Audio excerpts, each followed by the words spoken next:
bom dia a todos. Apesar de já estarmos, na verdade, no período da tarde, a sessão hoje se estendeu e eu fico feliz quando a sessão se estende, porque é sinal de que as pautas voltam a circular aqui na Assembleia Legislativa do Maranhão, que tem muito a se falar no Estado. Falar um pouquinho dessa medida provisória que nós aprovamos hoje aqui na Casa, que, portanto, vai se converter em projeto em lei, né, através da aprovação da Casa, que foi em relação a essa inclusão dos absorventes na cesta básica. Isso é uma luta que é uma luta de várias pessoas da Casa, que, claro, traz um benefício muito grande a partir do momento que vence tabus como, por exemplo, uma menina que chega a perder na rede de saúde, as meninas que têm baixa renda, chegam a ficar 45 dias fora da escola, num período de um ano. Então, isso é uma coisa muito séria, é uma desigualdade evidente, quando a gente tem... Presidente, pedir a sua atenção aqui, viu, presidente? Então, quando a gente tem meninas com perdas de cerca de 45 dias de aula no ano, claro que isso traz prejuízos grandes dentro da escola. E isso perdura também nas outras áreas. A mulher que não tem acesso, a mulher que não tem a possibilidade de ter uma educação sexual, que isso é muito grave. Eu sempre conto uma história quando eu estou conversando sobre essa questão de direitos femininos, direitos reprodutivos, tudo isso aí, de uma moça que tinha mais ou menos 14 anos na época que eu estava dando plantão no hospital. Eu devia estar por volta ali do 4º, 5º período de medicina na emergência do Socorrão 1. Pois bem, ela chegou lá com a colocação dentro da vagina dela, encaixado no colo do útero, de uma tampa de desodorante. Aquilo ali fez uma infecção grave dentro do útero dela e ela, com 14 anos, precisou fazer uma histerectomia. Aí você já vê a gravidade da criação da criança, que era uma menina ali ainda. O pai pegou, bateu em alto e bom som no peito, dizendo que a filha dele só ia de casa para a escola e que a escola ficava a menos de 300 metros de casa. E a menina ali já em uma atividade sexual, já com o início de uma vida sexual, para evitar a repressão paterna, colocou ali uma tampa de desodorante por dentro do colo do útero dela. E gerou, volto a dizer, uma infecção grave e perdeu. Se a gente falasse isso aí de uma maneira corriqueira, se a gente pudesse dizer para as pessoas que é uma coisa natural do destino, a menstruação, a atividade sexual, a necessidade de consultar um ginecologista, tragédias como essa certamente não aconteceriam. Porque são tragédias que acontecem todos os dias. E como as pessoas têm diferentes realidades, elas não chegam até nós, lamentavelmente, mas quando a gente sobe aqui para defender um direito à saúde, um direito reprodutivo, um direito à higiene básica, seja na moradora de rua, seja na estudante, seja na questão dos idosos também, que cada vez mais eles estão alijados aí do processo de discussão da sociedade, quando a gente fez a indicação também das fraldas geriátricas também, que é uma despesa muito alta para quem custeia o cuidado de um idoso ou do idoso que tem uma possibilidade ainda de ter uma estrutura ao seu redor para cuidar de si. Então, são coisas importantes quando a Assembleia avança nesse sentido. Nós propusemos a isenção, só que a isenção ela depende de um convênio nacional entre o CONFAS e, claro, por lei a gente só pode, dentro do Estado do Maranhão, incluir os absorventes e as fraldas no contexto da colocação como item de cesta básica, pagava 18%, passa a pagar 12%. Então, fico muito feliz. Essa luta da Casa, lamentavelmente, não foi destacada pelo governo no momento que editou a lei, isso colocou como na cota do Unicef, mas foi uma bandeira que a gente defendeu. Eu tive a oportunidade de, pelo menos 3 vezes na Secretaria de Fazenda, solicitar ao secretário isso. Então, fica aqui a nossa mensagem do não reconhecimento a esta casa por parte do governador, que deveria ter reconhecido. Então, faço isso aqui de maneira muito respeitosa, como sempre faço, inclusive, quando subo à tribuna. Mudando aqui a pauta, que é uma pauta de extremo interesse societário, na verdade, pode colocar aí na tela, por favor, aquelas imagens que eu pedi para acrescentar? Falar um pouquinho aqui de vacinação segunda dose. A gente criou uma imagem em relação à pandemia de que nós temos uma vacinação muito alta aqui na cidade de São Luís, e o Estado do Maranhão, num momento, ele também passou a reconhecer que as coisas não estavam tão boas quanto a gente imaginava. Apesar disso aqui, claro, ser um efeito de prefeitura. Esse é o gráfico das mortes no Brasil. Começou ali por volta de março de 2020, a gente teve dias na primeira onda que está claramente ali de março até novembro, nós tivemos um pico ali de 1.200, 1.300 mortes diárias no Brasil, e aí nós tivemos a segunda onda, que começou de maneira mais intensa, no período de janeiro deste ano. Olha como a gente chegou a ter dias ali de 3 mil óbitos no país. E hoje a gente caminha, de fato, para voltar a um valor que, na verdade, a gente está voltando ao ponto mais alto da primeira onda. Ou seja, a gente ainda está aquém, longe do controle que a gente imaginava. Coloca o outro, por favor. Não tem outro gráfico com a figura, que é a dos casos totais. Pronto, esse aí. Olha, na primeira onda a gente chegou a ter 50 mil casos diários. Na segunda onda a gente passou de 70 mil, chegamos muito próximos a 80 mil casos diários. Hoje a gente ainda está no patamar de 32, 33 mil casos diários e ainda com mais ou menos 1.000 mortes. Ou seja, a gente não venceu isso aqui. E o que a gente percebe na primeira onda e na segunda onda? Que a gente teve um pico e que este pico ele começa a ter uma redução natural. No primeira onda a gente não tinha vacina, mas a Covid-19 ela recrudesceu, ela reduziu. Quando a gente teve segunda onda, a gente chegou a um momento desesperador que a gente teve aqui no Brasil inteiro, em diferentes momentos, só que a gente começou a ter uma redução.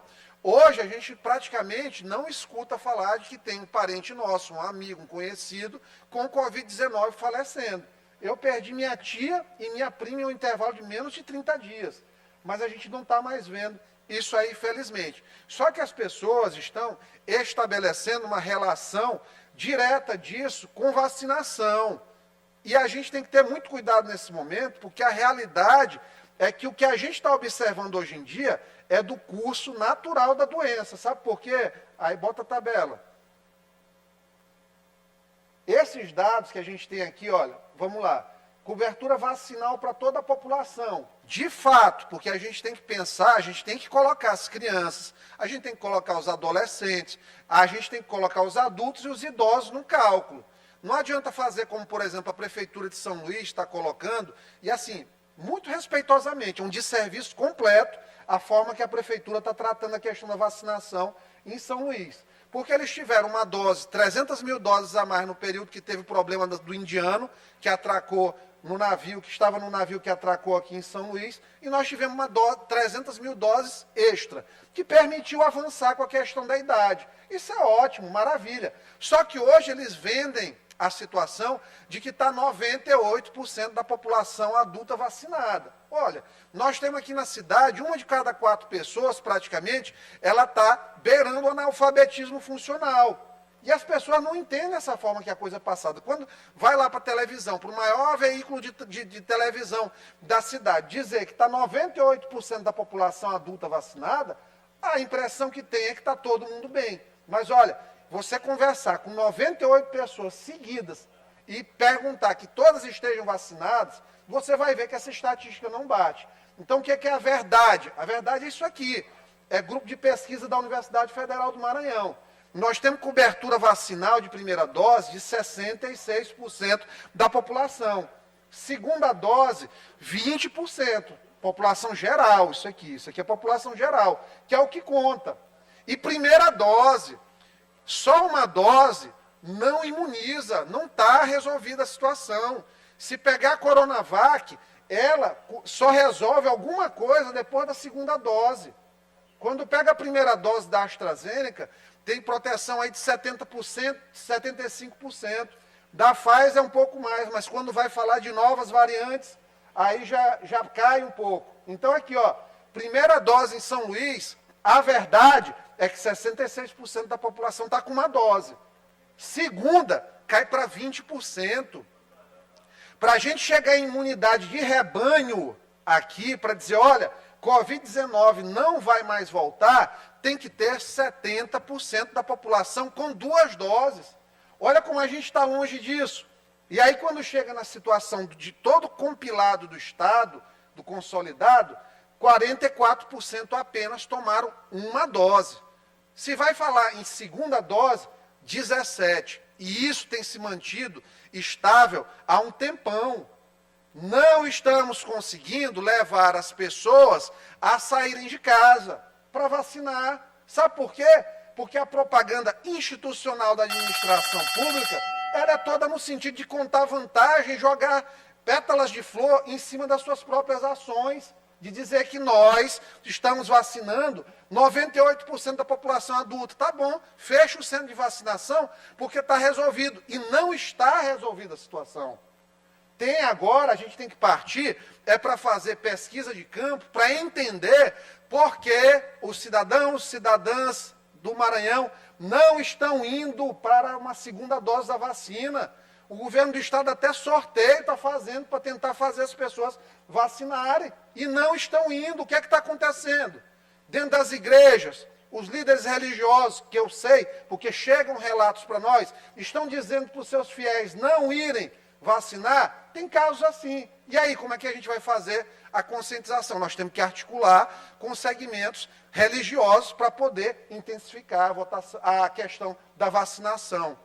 Então, tem que se entender o que está acontecendo. Sabe por quê? Porque aí volta aquela foto lá. Volta, para ficar muito claro. Volta.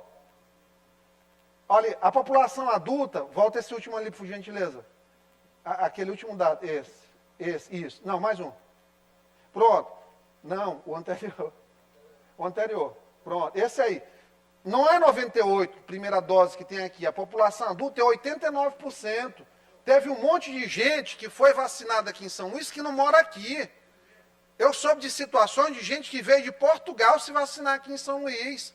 Arrumou um comprovante de endereço da casa de alguém e foi fazer a vacinação. Ou seja, tem um monte de gente que não vacinou. E quando pensa em segunda dose, 27% apenas da população adulta. O que é muito pouco. Aí agora o anterior, para finalizar aqui. Então, tá aí. Nós temos 70% de necessidade de pessoas vacinadas com 2 doses para conter a pandemia aqui. Hoje nós não temos. E volto a dizer, observa como a curva da segunda onda, ela obedece ao mesmo padrão de queda da primeira onda.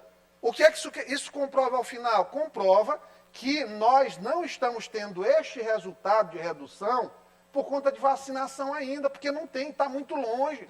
17% do Maranhão e 27% de São Luís dos adultos com segunda dose. Muito pouco. É hora de parar com essa propaganda que atrapalha de dizer que está todo mundo vacinado, porque aí quem está em casa, deputado Luiz Henrique, fica lá e diz, não, eu nem vou, está todo mundo vacinado aí, só eu aqui que não vou me vacinar, mas eu não vou pegar também porque está todo mundo aí vacinado, está tudo bem. É contraproducente.